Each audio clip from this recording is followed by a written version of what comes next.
Finally, people, after months, it's not months, it feels like it, doesn't it?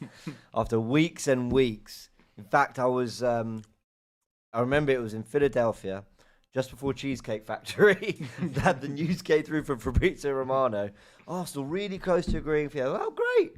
Okay, might get an Emirates Cup appearance. He'll do well to make a Villa Park appearance. That's unlikely to happen. But what are we talking about? It's, of course, Mikel Merino. Fee agreed. I'll get the exact details for you, but it's around £33 million.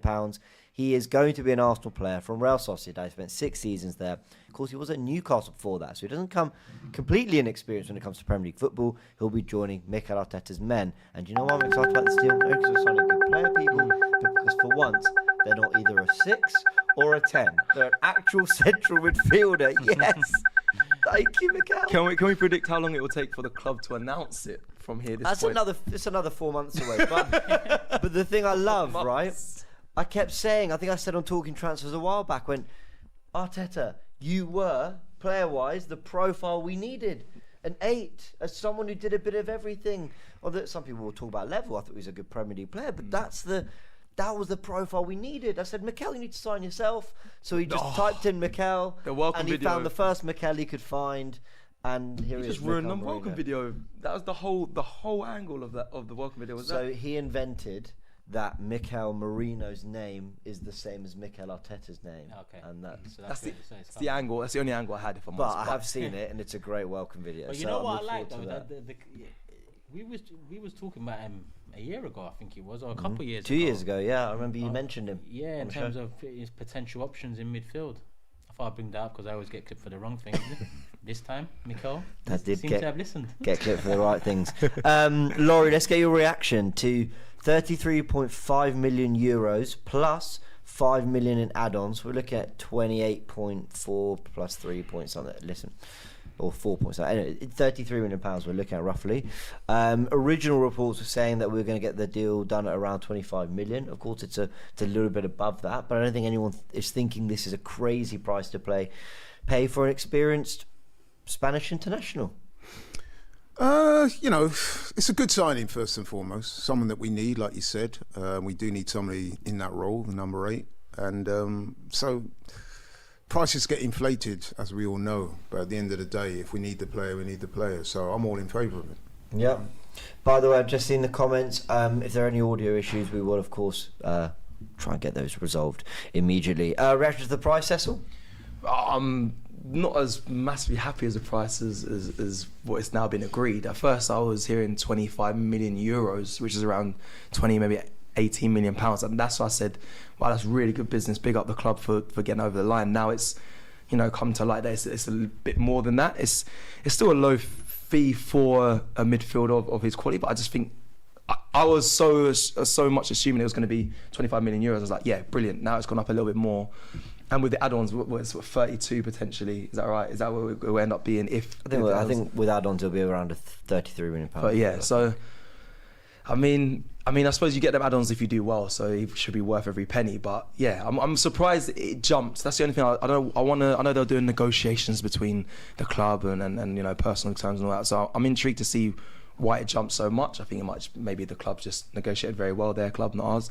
But it was a surprise to me hearing that figure, if I'm being completely honest, go up so much. But still like I said, still a good fee regardless.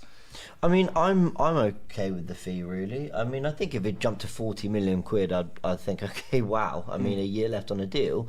But I don't think we can ignore that he's the right age, that he's a Spanish international, that he's been playing some of his best football in recent years, and he fits a much needed profile and hole in our squad. So for 33 million, can we complain?